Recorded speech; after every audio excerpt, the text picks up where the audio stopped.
الحمدللہ رب العالمین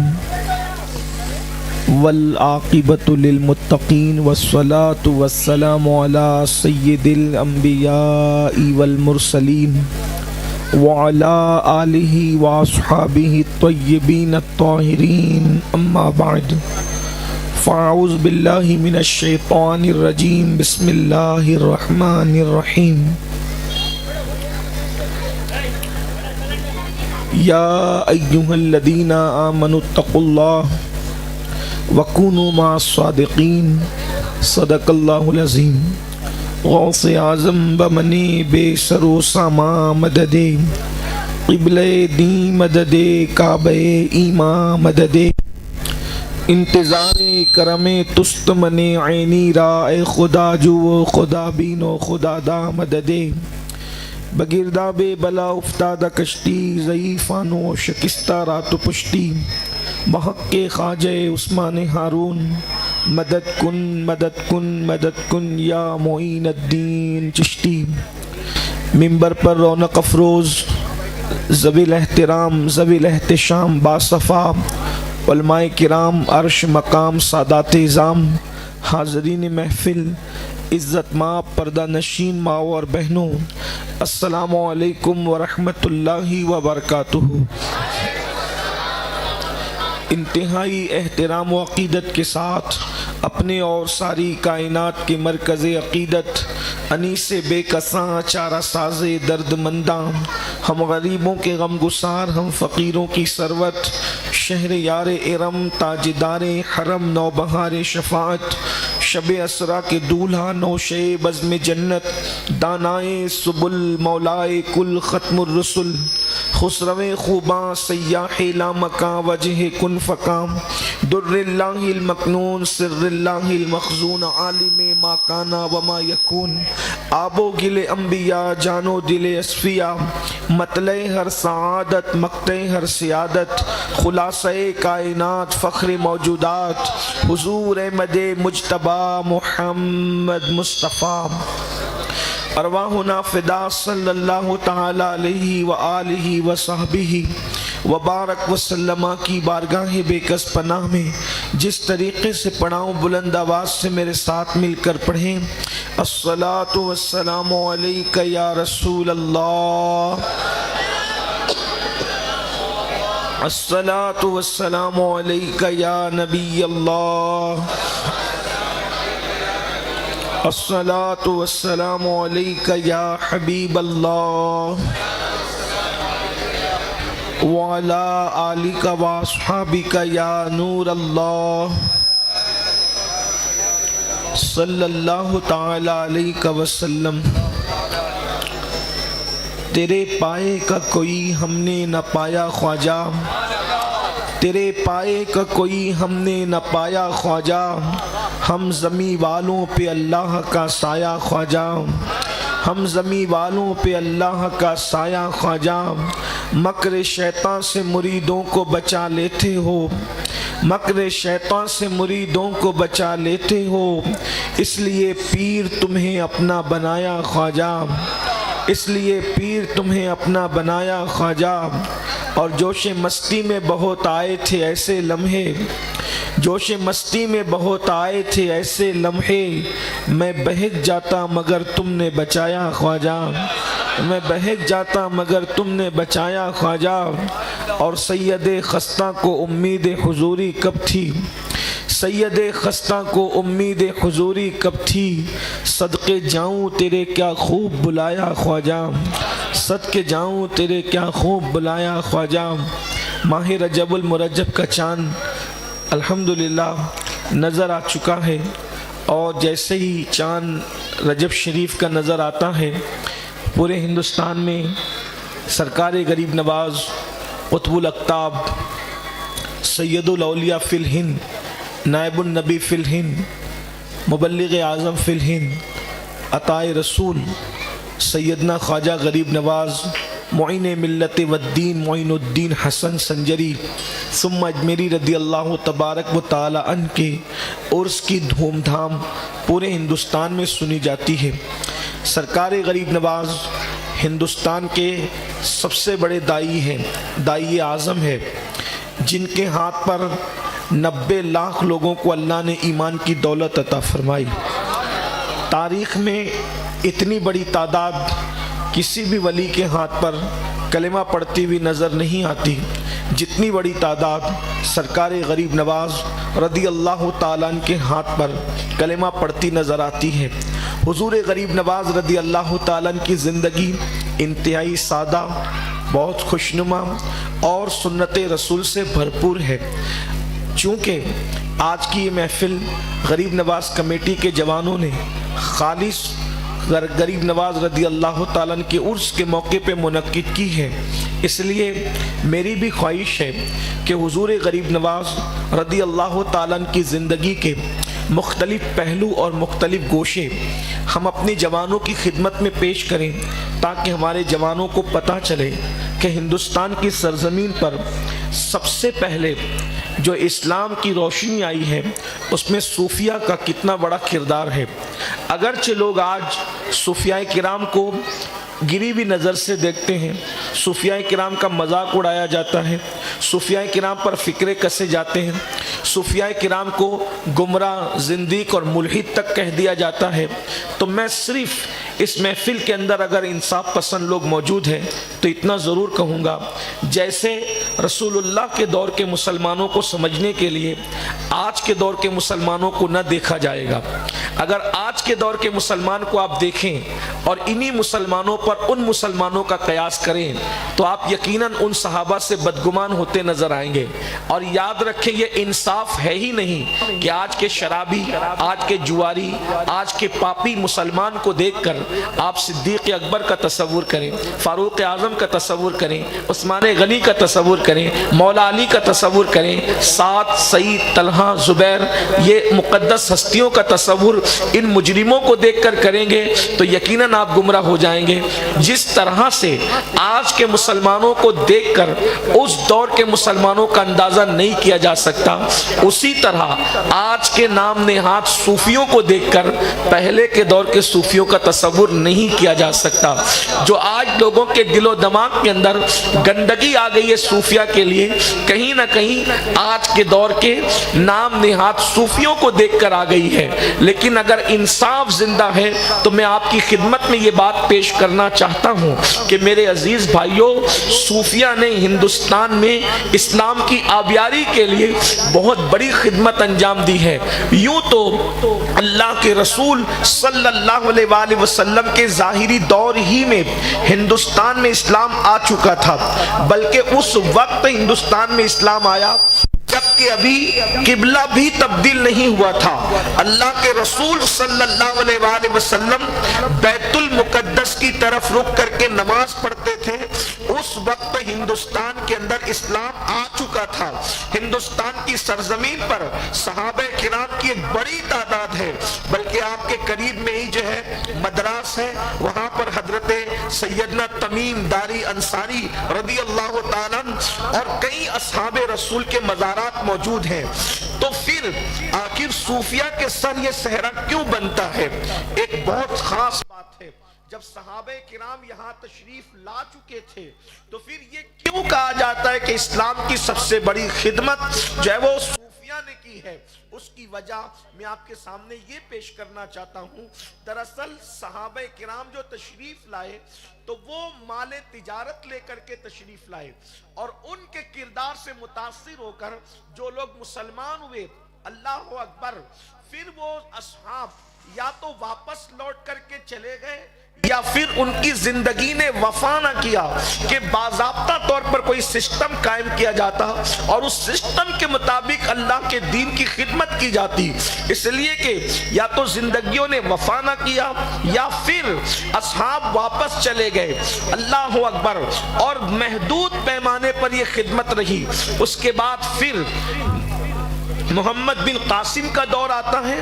محمد بن قاسم کے زمانے کے اندر جو ہے وہ یہاں پر آنے والے آئے، اور آپ کو یہ تاریخ بھی پتا ہے کہ ابھی اسلام پھلنے پھولنے ہی لگا تھا کہ جو ہے وہ مرکز کی طرف سے خلافت نے واپس ابن قاسم کو بلایا اور بلانے کے بعد پھر اس کو دردناک موت سے دوچار کر دیا گیا. وہاں بھی وہ سسٹم کامیاب نہ ہو سکا اس لیے کہ ابن قاسم کی زندگی نے اس کے ساتھ وفا نہ کیا اور اس کو سزا دے دی گئی. اس کے بعد حضرت داتا علی حجویری کا دور آتا ہے اور داتا علی حجویری رحمت اللہ تعالی علیہ لاہور کی سرزمین پر پھر تشریف لاتے ہیں. یہاں سے گویا کہ صوفیہ کی آمد کا سلسلہ شروع ہوتا ہے. چونکہ اس زمانے میں لاہور بھی ہندوستان کا ایک شہر تھا, ابھی چند سالوں پہلے تقسیم ہوئی ہے, ورنہ یہ پورا جو مکمل ہندوستان ہے تو اس میں لاہور بھی ہے. اللہ اکبر. داتا صاحب رحمت اللہ تعالی علیہ کی خدمات ایک اپنی جگہ ہے اور بڑی اہم ہے, لیکن داتا صاحب رحمت اللہ تعالی علیہ کے بعد پھر جو ہے حضرت سیدی سالار مسعود غازی رحمت اللہ علیہ, ان کا بھی بڑا کردار ہے دین کی خدمت میں. لیکن اللہ کی شان دیکھیے, اللہ جس کو جس کام کے لیے منتخب کر لیتا ہے کام اسی سے لیا جاتا ہے. سید سالار مسعود غازی جو محمود غزنوی کے رشتے میں بھانجے بھی ہوتے ہیں اور آپ کا شمار علوی سادات میں ہوتا ہے. علوی سادات ان کو کہا جاتا ہے جو مولائے کائنات رضی اللہ تعالی عنہ سیدنا علی مرتضیٰ کی سیدہ فاطمہ الزہرا کے علاوہ بیویوں سے جو اولاد پیدا ہوئی ان کو علوی سادات کہا جاتا ہے. تو چونکہ آپ سید سالار مسعود غازی علوی سادات میں سے تھے اور بڑی ہستی, لیکن آپ کا عین شباب کے عالم میں وصال ہو گیا. بعض لوگ 14 سال اور بعض لوگ 21 سال کا قول کرتے ہیں. اتنی مختصر سی عمر میں آپ کا وصال ہوا. اگرچہ ولادت بھی آپ کی ہندوستان ہی میں ہوئی, لیکن ابھی آپ نے جوانی کی مکمل بہاریں بھی نہ دیکھی تھی کہ آپ کی شہادت ہو گئی. اسی طرح سے اس کے بعد ایک طویل عرصہ بیتا تھا, کہیں پر چند ٹکڑیوں میں مسلمان تھے, کہیں کچھ تھے کہیں کچھ تھے, اور جب کوئی سسٹم نہیں بن پایا تو اس کے بعد جو مسلمان ہوئے باضابطہ طور پر یا تو وہ ہجرت کر کے کہیں چلے گئے یا پھر بعض مسلمان بھی مسلمان نہ رہ سکے. یہ ماحول تھا, یہ مزاج تھا.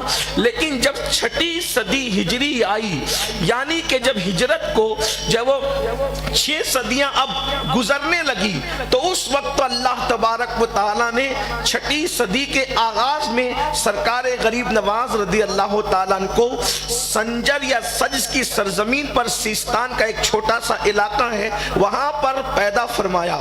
یہ ماں کے اعتبار سے حسنی سید ہے اور بابا کے اعتبار سے حسینی سید ہے.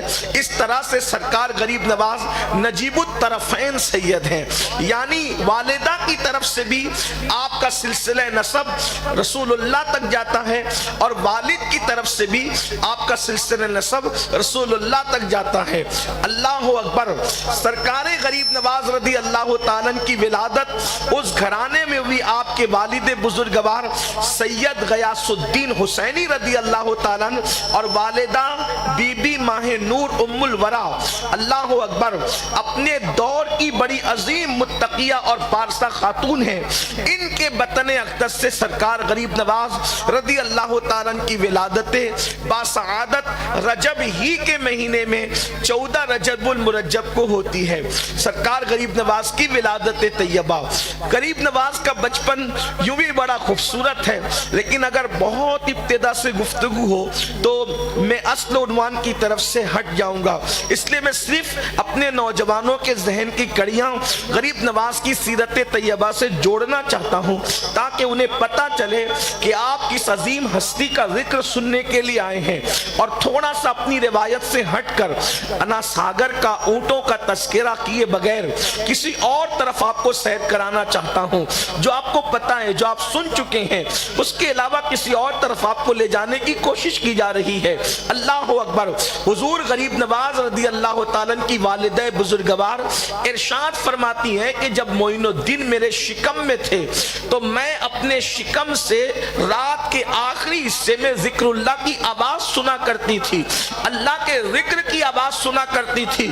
کچھ لوگوں کا خیال یہ ہے کہ یہ ساری بات باتیں ان کی کوئی حقیقت نہیں ہے، صوفیہ کی اپنی من گڑت باتیں ہیں، دیومالائی قصے ہیں، ایسا حقیقت سے اس کا کوئی تعلق نہیں ہے، اس طرح سے لوگ سوچتے ہیں۔ مادیت کے اس دور میں آپ سے پوچھنا چاہتا ہوں، اللہ اکبر، کہ آج سائنس اتنی ترقی کر چکی ہے کہ اللہ اکبر، سائنس اس مقام پر پہنچ گئی ہے کہ اگر ماں اپنے بچے کو شکم میں رکھ کر میوزک سنتی ہے تو اس کا اثر بھی بچے پر پڑتا ہے، ماں کھانا کھاتی ہے تو اس کے اثرات بھی بچے پر پڑتے ہیں، یہ سائنس بتا رہی ہے۔ لوگ سائنس کو تو مانتے ہیں، اللہ کی قدرت کو کب مانیں گے؟ جب میوزک کے اثرات بچہ قبول کر سکتا ہے تو ذکر اللہ کے اثرات بچہ قبول کیوں نہیں کر سکتا؟ میرے آقا صلی اللہ علیہ وآلہ وسلم کے دیوانوں، اور جب سرکار غریب نواز کی ولادت طیبہ ہوئی ہے، ولادت کے بعد آپ کا مبارک بچپن والدین کے سائے میں گزرا ہے، اور سرکار غریب نواز کی مقدس امی جان، جب آپ سے بتایا گیا کہ معین الدین کی زبان میں اتنی تاثیر ہے، معین الدین کی زبان میں اتنا اثر ہے کہ جو بھی ان کی گفتگو سنتا ہے کلمہ پڑھ لیتا ہے، تو حضور غریب نواز کی پیاری امی جان نے فرمایا اس میں معین الدین کا کمال کیا؟ کمال تو اس میں میرا ہے کہ میں نے جب بھی معین کو دودھ پلایا ہے میں نے کبھی بے وضو دودھ نہیں پلایا۔ حالانکہ یہ ایک ماں کا اپنا حق ہے اور کوئی نہیں کہہ سکتا، لیکن یہ بات کتنی اہم ہے کہ غریب نواز کی امی جان غریب نواز کی زبان کی تاثیر کی وجہ بیان فرما رہی ہے، فرماتی کہ میں نے بے وضو سے دودھ نہیں پلایا۔ یہاں پر اگر مائیں موجود ہے تو ان کے لیے کتنی خوبصورت سی بات ہے۔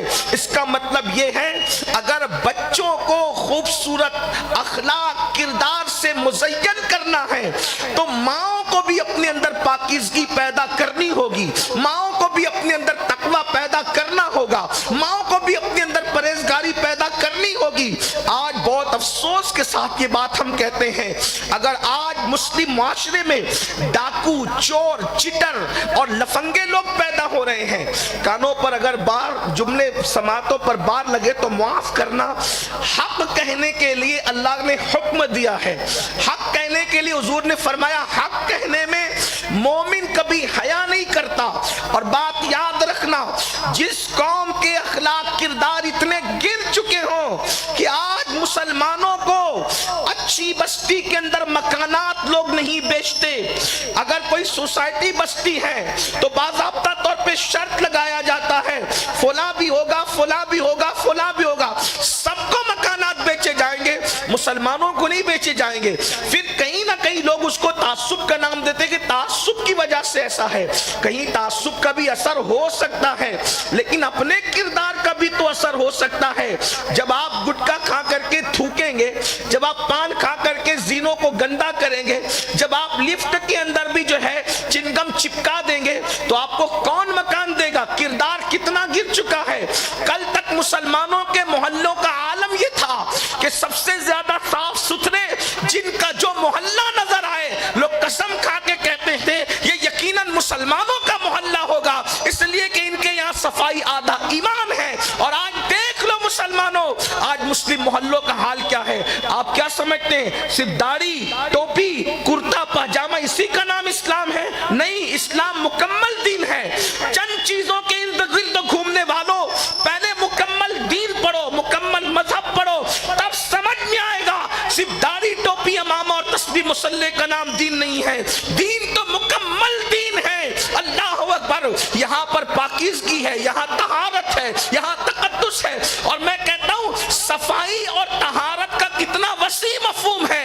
اگر بدن صاف رہے تو آدمی روزانہ غسل کرتا ہے تو بدن صاف رہتا ہے، زبان گالی نہ دے تو زبان پاک و صاف رہتی ہے، کان غیبت نہ سنے تو کان پاک و صاف رہتے ہیں، آنکھیں پاک نہ دیکھے تو آنکھیں پاک و صاف رہتی ہے۔ پاکی صافی کا کتنا تصور ہے، اور جس کے تمام اعضاء پاک و صاف رہتے ہیں پھر اللہ اس کی روح کی بھی تطہیر کر کے اس کو بھی پاک و صاف کر دیتا ہے۔ اور پھر ولایت کس چیز کا نام ہے؟ جب روح پاک و صاف ہو جاتی ہے تو بندہ اللہ کا ولی بن جاتا ہے۔ یہ پاکی کا تصور ہے اسلام میں۔ تو عرض یہ کر رہا تھا بات دور نہیں جاتے ہوئے کہ آج اگر ہمارے بچے بگڑے ہوئے چیٹر اور